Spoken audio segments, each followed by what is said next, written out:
अपने ही देश में कागज दिखाए जाने का दबाव, एक डर, या कहीं आने और जाने से रोके जाने का डर क्या होता है, उसकी पीड़ा क्या होती है, आज अगर ये किसी ने समझा होगा तो वो हमारे प्रधानमंत्री नरेंद्र मोदी ने समझा होगा। क्यों? क्योंकि आज जब वो पंजाब के हुसैनीवाला राष्ट्रीय शहीद स्मारक जा रहे थे तो अचानक एक फ्लाईओवर के आगे कुछ प्रोटेस्टर्स, कुछ प्रदर्शनकारी आ गए, जिसकी वजह से उनका काफिला हुसैनीवाला से 30 किलोमीटर पहले ही रोक देना पड़ा। आधे घंटे तक उनको फ्लाईओवर पे रुकना पड़ा और वापस आना पड़ा। उनको अपनी तमाम रैलियां स्थगित करनी पड़ी। वो हुसैनीवाला स्थित जो राष्ट्रीय शहीद स्मारक है वहाँ नहीं जा पाए।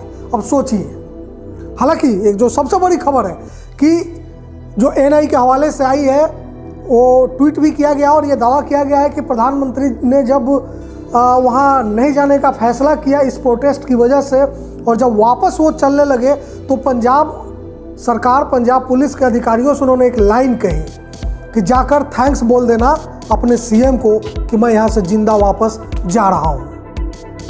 मैं कह रहा हूँ कि इस देश में 1 साल तक दिल्ली की सीमा पर जब हजारों किसान बैठे थे और 1 साल के बाद जो किसान घर वापस जा रहे थे, उन्होंने भी कहा होगा थैंक्स पीएम मोदी सर, हम अब जिंदा जा रहे हैं। क्यों? क्योंकि 700 किसानों की आहुति के बाद, 700 किसान की मौत के बाद सरकार को समझ में आया कि यह कानून कितना गलत है और कानून वापस लिया गया। आज माननीय प्रधानमंत्री जी जब जा रहे थे पंजाब में राष्ट्रीय शहीद स्मारक पे अपना वो श्रद्धांजलि अर्पित करने हुसैनीवाला में, और उनको तमाम रैली भी करनी थी, फिरोजपुर में, बठिंडा में, हर जगह ये चुनावी रैली थी। तो रास्ते में जब प्रोटेस्टर्स आए जिसका पता एसपीजी को नहीं चला, या एसपीजी और पंजाब पुलिस के बीच कोऑर्डिनेशन नहीं बन पाया और उनको अपना काफिला एक फ्लाईओवर पर रोकना पड़ा, 30 मिनट तक उनको वहाँ ठहरना पड़ा उन प्रदर्शनकारियों की वजह से।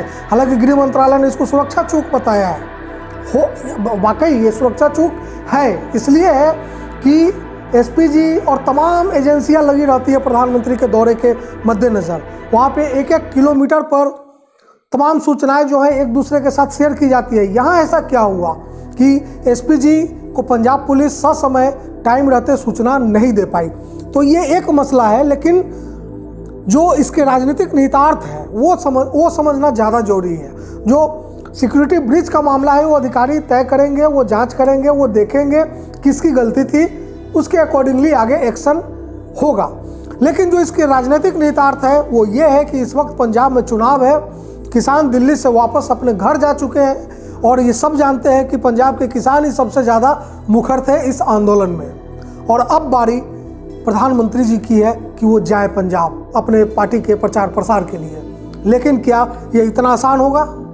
आज जो हुआ वो प्रोटेस्टर्स कौन थे ये तो बाद में पता चलेगा, लेकिन मोटे तौर पे ये है कि पंजाब में किसानों ने इस तरह की हरकत की होगी। ये मैं कह रहा हूं कि ये गलत है, सही है मैं नहीं कह रहा, हरकत शब्द भी मैं यूज़ नहीं करना चाहता। किसानों की तरफ से अगर ऐसा हुआ है, जो सच क्या है, बिल्कुल क्या मतलब सच्चाई है, ये आजकल में पता चल जाएगा।